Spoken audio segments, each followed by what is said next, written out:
नमस्कार प्यारे विद्यार्थियों, आप सभी का स्वागत है हमारे YouTube चैनल बिहार एसएस लोकर्स एकेडमी में।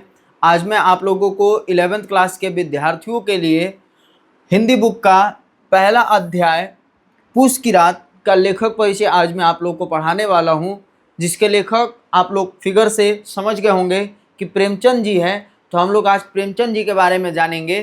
तो जो विद्यार्थी अभी तक इस क्लास को शेयर नहीं किया तो आप लोग शेयर भी कर दीजिएगा, और अगर आप चैनल पर नए हैं तो चैनल को ज़रूर सब्सक्राइब करके बेल आइकन प्रेस कर दीजिएगा, ताकि हमारे नए नए क्लासेज का अपडेट आप लोगों तक पहले मिलते रहे। और इस क्लास को आप लोग आखिरी तक देखिएगा, इसे स्किप नहीं कीजिएगा, और क्लास एंड होने के बाद आप लोग बताइएगा कि ये क्लास आप लोग को कैसा लगा, समझ में आया कि नहीं आया। तो आइए हम लोग शुरू करते हैं बिना देरी के हुए प्रेमचंद जी के बारे में। ये हमारा जो अध्याय है, ये आपके हिंदी बुक का जो गदखंड भाग है उसका पहला अध्याय पूस का रात है। तो हम लोग जो है सबसे पहले इसके लेखक को जानेंगे, लेखक के बारे में पढ़ेंगे। लेकिन उससे पहले मैं आपको बता दूं कि अगर आप हमारा टेलीग्राम चैनल को भी ज्वाइन नहीं किया है तो फटाफट से आप लोग हमारे टेलीग्राम चैनल को भी ज्वाइन कर लीजिएगा, जहां पर आपको किसी भी क्लास का PDF नोट्स है वो मिलता है, चाहे पैनल PDF हो या चैप्टर वाइज PDF हो, वहां पर आपको फ्री में मिलेगा। तो आप लोग बिना देरी के हुए फटाफट से हमारे टेलीग्राम चैनल से जुड़ जाइए। टेलीग्राम का नाम बिहार एसएस लोकर एकेडमी रखा गया है। आइए हम लोग अपने आज की इस क्लास को शुरू करते हैं। लेकिन उससे पहले मैं आप लोग को ये भी बताना चाह रहा हूँ कि हम लोग को जो हिंदी है, हिंदी में जो हमारा बुक है गोधुली भाग 1, इसमें 2 भाग दिया गया है। गदखंड दिया गया है, ठीक, और एक आपका जो है पदखंड जिसको हम लोग बोलते हैं या काव्यखंड बोलते हैं, वो दिया गया है। गदखंड की बात करेंगे तो इसमें हम लोग को 12 चैप्टर पढ़ने हैं, और पदखंड या काव्यखंड की बात करेंगे तो इसमें हमको 12 चैप्टर पढ़ना है। तो कुल मिलाकर के कितना हो गया, 24 पाठ हो गया। और साथ ही 3 प्रतिपूर्ति दिया गया है। तो यहाँ पर हमको 27 चैप्टर जो है यहाँ पर हमको कवर करना है, ठीक। और फिर रहा सवाल हिंदी व्याकरण का, तो हिंदी व्याकरण में भी जो चैप्टर हमारे हैं, जिसको मैंने सिलेबस के दौरान आप लोगों को बताया था, तो वो सब चीज़ों को हम लोग को पढ़ना है, जिसमें से मैंने आप लोगों को वर्ण चैप्टर जो है पढ़ा दिया है, भाषा और व्याकरण भी मैंने पढ़ा दिया, और शब्द भी जो है आप लोग को मैंने ख़त्म कर दिया है। मतलब 2 चैप्टर हम लोग ग्रामर में भी पढ़ लिए, और आपका गदखंड का ये पहला अध्याय हम लोग शुरू कर रहे हैं आज। तो आइए हम लोग सबसे पहले जानेंगे लेखक हमारे प्रेमचंद जी के बारे में। तो हमारा पूस की रात जो पाठ है उसके लेखक प्रेमचंद जी हैं, जिनका मूल नाम क्या है, धनपत राय है। जब ये आरंभिक लेखन करते थे मेरे भाई, तो ये आरंभिक लेखन में अपना नाम नवाब राय दिया करते थे, और ये जो रचनाएं इनकी होती थी वो उर्दू की रचनाएं होती थी। तो जो उर्दू की इनकी रचनाएं आप लोग को मिलेंगी, या आप लोग उसको देखेंगे या पढ़ेंगे, तो उसमें प्रेमचंद जी का नाम क्या मिलेगा, नवाब राय नाम मिलेगा। तो अगर आपसे पूछ दिया जाएगा ऑब्जेक्टिव में कि प्रेमचंद जो अपना आरंभिक लेखन किस नाम से करते थे मेरे भाई, तो याद रखना है नवाब राय के नाम से करते थे, और इनका मूल नाम धनपत राय था, और इनके पिताजी इनको प्यार से मुंशी जी कहा करते थे। क्या कहा करते थे, मुंशी जी कहा करते थे। तो इन्हें हम लोग क्या कहते हैं, मुंशी प्रेमचंद इनको हम लोग पुकारते हैं। क्या कहते हैं, मुंशी प्रेमचंद कह के इनको हम लोग पुकारते हैं। तो आया बात आप लोग को समझ में। अब हम लोग आगे जब बात करेंगे तो बताया गया है कि जो हमारे प्रेमचंद जी है, इनका जन्म जो है 31 जुलाई 1880 ईस्वी को इनका जन्म हुआ था। कहाँ जन्म हुआ था भाई, तो ग्राम लमही यानी लमही गांव, जो कि वाराणसी उत्तर प्रदेश में पड़ता है, यानी यूपी में इनका जन्म हुआ था। और जन्म के 8 वर्ष बाद जो है इनकी माँ का मृत्यु हो जाता है। कब इनका जन्म हुआ, 31 जुलाई 1880 को। 8 वर्ष बाद कहने का मतलब यह हुआ कि हम लोग मान के चलेंगे कि 1888 ईस्वी में, यानी 8 वर्ष बाद जो है इनका 1888 ईस्वी में 8 वर्ष हो जाएगा जन्म का। तो 1888 ईस्वी में इनकी माता का क्या होता है, मृत्यु हो जाता है। और निधन की बात करेंगे हम अपने प्रेमचंद जी का, तो 8 अक्टूबर 1936 ईस्वी को बीमार होने के कारण 56 वर्ष की उम्र में जो है हमारे प्रेमचंद जी का निधन हो जाता है। निधन कहाँ होता है, तो वाराणसी, यानी जो हमारा उत्तर प्रदेश का वाराणसी जगह है, वहाँ पे ही इनका निधन होता है। तो यहाँ पर हमें क्या मिला, कई सारे ऑब्जेक्टिव मिले। पहला तो दिया कि मुंशी प्रेमचंद जी का जन्म कब हुआ, तो 31 जुलाई 1880 को। फिर इसके बाद जन्म स्थान इनका लमही वाराणसी उत्तर प्रदेश था। और निधन इनका 8 अक्टूबर 1936 को कहाँ हुआ, तो वाराणसी में इनका निधन हो गया। अब इनकी बात करेंगे अगर पिताजी का, तो इनके पिताजी का नाम मुंशी अजायब राय था, जो कि क्या थे, एक डाकखाने में मामूली क्लर्क के पद पर कार्य कर रहे थे, जिनको डाक मुंशी के नाम से जाना जाता था। तो अगर पूछ दिया जाएगा आपसे कि मुंशी प्रेमचंद जी के पिताजी क्या काम करते थे, तो डाक खाने में क्या थे, मामूली क्लर्क की नौकरी कर रहे थे, जिन्हें डाक मुंशी के नाम से भी जाना जाता था, और इनका पूरा नाम मुंशी अजायब राय था।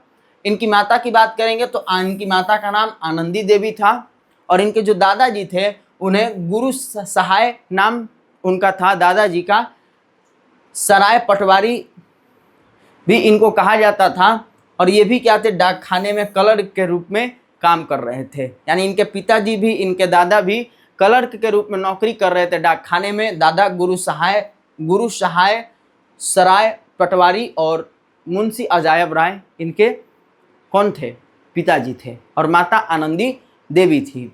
इसके बाद बताया जा रहा है इनकी पत्नी के बारे में। पत्नी के बारे में हालांकि आपके पाठ्य पुस्तक में भी दिया नहीं होगा, लेकिन यहाँ पर मैं आप लोग को बता दे रहा हूँ कि 2 पॉइंट दिया गया, यानी इसमें 2 पत्नियों का जिक्र किया गया है, पहली और दूसरी। पहली जो पत्नी थी इनकी कम ही उम्र में इनका क्या होता है, विवाह होता है।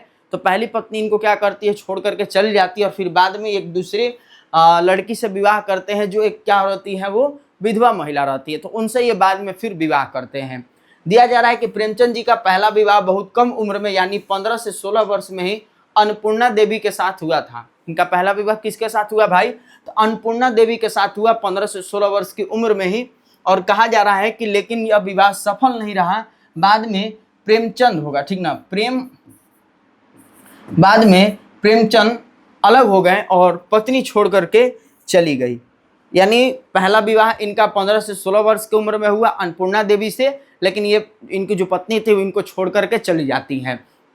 दूसरा विवाह बताया जा रहा है कि 1906 ईस्वी में इनका दूसरा विवाह होता है शिवरानी देवी से, और कहा जा रहा है कि इनके साथ जो है शिवरानी देवी के साथ जो है इनका विवाह होता है, जो एक बाल विधवा महिला थी। बाल विधवा महिला यानी कहने का मतलब बचपन में ही इनका भी विवाह हो गया था, तो बाद में मतलब विधवा भी हो जाती हैं शिवरानी देवी, तो फिर ये विधवा हो जाती है, तो इस विधवा से जो है हमारे प्रेमचंद जी शादी करते हैं 1906 ईस्वी में। तो एक अन्नपूर्णा देवी इनकी पत्नी बनी पहली, और दूसरी पत्नी इनका कौन बनी, तो शिवरानी देवी बनी। इसको आप लोग ध्यान में रखिएगा। इसके बाद इनके जो है 2 संतान भी हुए, 2 संतान यानी 2 पुत्र। कौन कौन, तो शिवपत राय और अमृत राय, और इनकी एक पुत्री भी थी जिनका नाम कमला देवी श्रीवास्तव था। तो कह सकते हैं हमारे मुंशी प्रेमचंद जी के कितने संतानें हुए भाई, तो 3 संतान हुए, एक पुत्री थी और 2 पुत्र थे। पुत्र कौन कौन, तो शिवपत राय और अमृत राय, और पुत्री कमला देवी श्रीवास्तव थी। शिक्षा की अगर हम लोग बात करेंगे कि प्रेमचंद जी शिक्षा कहाँ तक की किए थे, तो इन्होंने 1910 में इंटर किया, और फिर 1919 में इन्होंने बीए यानी अपना जो बैचलर ऑफ आर्ट्स का डिग्री है, बीए है, उसे उन्होंने अपना कंप्लीट किया। 1910 में याद रखना इंटर, और 1919 में इन्होंने बीए किया था। पेशा की बात करेंगे कि इन्होंने कौन सा पेशा चुना, क्या काम किए, तो ये लेखक बने, अध्यापक भी बने, और पत्रकार के रूप में भी इन्होंने काम किया था। अब अध्यापक जो है ये प्राइवेट जो स्कूल होता था, यानी प्राइवेट जो स्कूल था उसमें ये पढ़ाते थे, अध्यापक का काम किए। लेखन कला भी इन्होंने किया, और पत्रकार के रूप में भी अपना योगदान इन्होंने दिया था। तो ये इनका पेशा था। और अगर हम लोग वृत्ति की बात करेंगे, वृत्ति मतलब क्या होगा, कार्य हो जाएगा, कार्य, या फिर क्या होगा, व्यवसाय। व्यवसाय तो इन्होंने क्या कार्य किया, तो प्राइवेट ट्यूशन, मतलब घर घर जा करके ट्यूशन पढ़ाने का काम। अध्यापक का भी इन्होंने काम किया, अध्यापक हो जाएगा, ठीक ना, अध्यापक का भी इन्होंने काम किया यानी पढ़ाने का। और जिला बोर्ड के में सब इंस्पेक्टर की भी इन्होंने नौकरी की। और फिर जालियांवाला बाग हत्याकांड और असहयोग आंदोलन छिड़ने के बाद इन्होंने अपना जो ये सरकारी नौकरी था जिला बोर्ड के सब इंस्पेक्टर का, उसका नौकरी ये छोड़ देते हैं। तो जालियांवाला बाग हत्याकांड कब हुआ मेरे भाई, 1919 ईस्वी में। असहयोग आंदोलन कब हुआ भाई, तो 1920 ईस्वी में। यानी इन दोनों समय में जालियांवाला बाग हत्याकांड के दौरान और कब, असहयोग आंदोलन के दौरान उन्होंने क्या किया, अपना जो नौकरी था वो छोड़ दिए। आगे बात करेंगे हम लोग इनके संपादन पत्रिका पर, इन्होंने कौन से पत्रिका का संपादन किया, तो मर्यादा, माधुरी, जागरण और हंस, ये सब इनके द्वारा संपादित क्या थी, पत्रिकाएं थी। भाषा की बात करेंगे कि ये उर्दू और हिंदी में जो है ज़्यादा लेखन कार्य किए हैं, और इनका जो साहित्य का काल था वो था आधुनिक काल था। तो अगर आपसे पूछ दिया जाएगा कि प्रेमचंद जो है किस काल के लेखक थे या किस काल के रचनाकार थे, तो आप लोग को मेरे भाई बताना है आधुनिक काल। क्या हो जाएगा, आधुनिक काल हो जाएगा। तो आधुनिक काल के ये क्या थे, लेखक थे या रचनाकार थे। इनका जो लेखनी का भाषा था वो भाषा क्या था मेरे भाई, तो भाषा था उर्दू था और क्या था आपका, हिंदी था। इसके बाद अगर हम लोग बात करेंगे इनके कृतियों के बारे में, इनके रचनाओं के बारे में, तो इनकी रचनाएं जो है जिनमें उपन्यास बताया गया है कि सेवा सदन, प्रेमाश्रम, रंगभूमि, कायाकल्प, निर्मला, गबन, कर्मभूमि, गोदान, कफन, ये सब हमारे क्या है, प्रेमचंद जी के फेमस उपन्यास हैं जो प्रेमचंद जी के द्वारा लिखे गए हैं।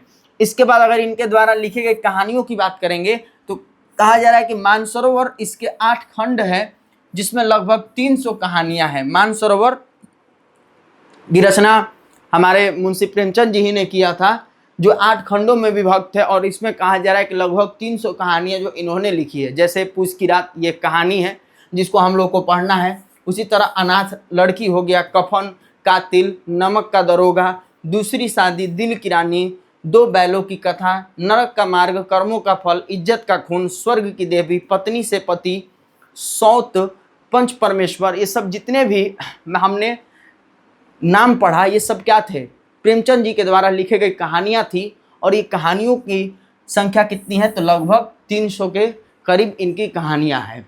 इसके अलावा उन्होंने अनेक निबंध, लेख, टिप्पणियां आदि विविध प्रसंग 3 खंडों में इनके क्या है, प्रकाशित हैं। तो ये हमारे मुंशी प्रेमचंद जी के द्वारा लिखी गई कहानियों के बारे में था, जो लगभग 300 कहानी है, और मानसरोवर जो 8 खंडों में विभक्त है। आगे हम लोग बात करेंगे कुछ इनसे जुड़ी हुई महत्वपूर्ण जानकारियों को।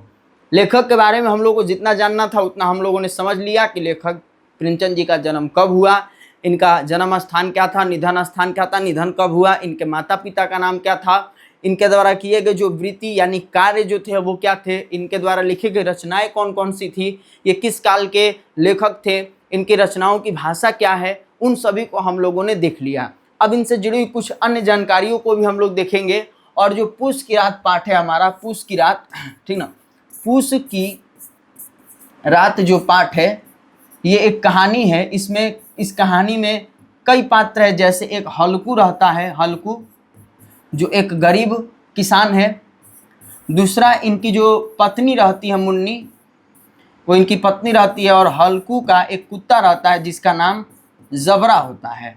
और एक इस कहानी में सहना नाम का महाजन के बारे में जिक्र किया गया है। केवल ये 4 पात्र का नाम बताया गया है। पूस जो कि एक हिंदी कैलेंडर के अनुसार महीने का नाम है, हिंदी कैलेंडर के अनुसार एक महीने का नाम है जो जनवरी में पड़ता है। जैसे पूस आता है ना, पूस, अगहन, माघ, ये सब जो महीने का नाम है। तो पूस जो कि ठंड के महीने में, और ज़्यादा कड़ाके की ठंड कब होती है, दिसंबर या जनवरी में, तो उस ठंड की रात के बारे में जिक्र किया गया कि हल्कू अपने खेत पर जो है इस कड़ाके की ठंड को कैसे काटता है, अपने कुत्ते के साथ जो है कैसे काटता है, ये सब जो है बताया गया है। तो यहाँ पर हम लोग महत्वपूर्ण जानकारियों में देखेंगे। कहा जा रहा है कि हिंदी के महान कथाकार प्रेमचंद अब विश्व साहित्य की विभूति बन चुके हैं। ठीक, कहा जा रहा है कि पूस की रात पाठ में एक गरीब किसान हल्कू का वर्णन किया गया। मैंने अभी आप लोग को बताया कि जो पूस की रात कहानी है इसमें हल्कू एक गरीब किसान रहता है, उसके बारे में वर्णन किया गया है। इसके बाद बताया जा रहा है कि प्रेमचंद की कहानियां समाज सुधार की भावना से प्रेरित है, यानी इनकी जो कहानियां लिखी गई है वो समाज सुधार के बारे में बताया गया है कि जिसको पढ़ करके लोग क्या करें कि समाज में सुधार लाने की कोशिश करें। इसके बाद कहा जा रहा है कि प्रेमचंद उपन्यासकार के रूप में विश्व प्रसिद्ध हुए, यानी प्रेमचंद जो है उपन्यास के कार के रूप में जो इन्हें विश्व प्रसिद्धि हासिल हुई है, और इन्हें कथा सम्राट के नाम से भी जाना जाता है। कहा जा रहा है कि प्रेमचंद को उपन्यास का सम्राट या कथा सम्राट भी इनको कहा जाता है। और पूस की रात कहानी का प्रमुख पात्र हल्कू है। और प्रेमचंद जो है 1.5 दर्जन जो है उपन्यास लिख चुके हैं। 1.5 दर्जन कहने का मतलब क्या हुआ, 1 दर्जन में 12 होता है, तो 1.5 दर्जन में मतलब कितना, 18। मतलब कह सकते हैं कि लगभग 18 उपन्यास जो है प्रेमचंद जी के द्वारा लिखा जा चुका है। तो अब हम लोग नेक्स्ट क्लास में क्या करेंगे, इस चैप्टर को हम लोग अच्छे से समझेंगे। पूस की रात कहानी को हम लोग पढ़ेंगे। इससे पहले आप लोग अपना किताब दिगंत भागवन, जो विद्यार्थी नहीं लिए होंगे अभी तक, तो दिगंत भागवन जो है ले लेंगे। और उनके पास अगर जिनके पास होगा तो वो ज़रूर इस लेसन को पहले अच्छे से पढ़ लेंगे। इसका जो शब्द निधि दिया हुआ है, शब्द निधि को अच्छे से पढ़ लेंगे, ताकि जो भी कठिन शब्द होगा वो उन्हें समझ में आ जाए। बाकी ये क्लास आप लोग को कैसा लगा कमेंट में ज़रूर बताइएगा। और जो भी नए विद्यार्थी हैं हमारे इस चैनल को, बिहार एसएस लोकर एकेडमी चैनल को ज़रूर सब्सक्राइब कर लेंगे। और इस क्लास से जुड़ने के लिए आप लोग का तहे दिल से धन्यवाद। मिलते हैं अगले क्लास में, तब तक के लिए आप लोग स्वस्थ रहिए, मस्त रहिए और अपनी तैयारी अच्छे से करते रहिए। धन्यवाद।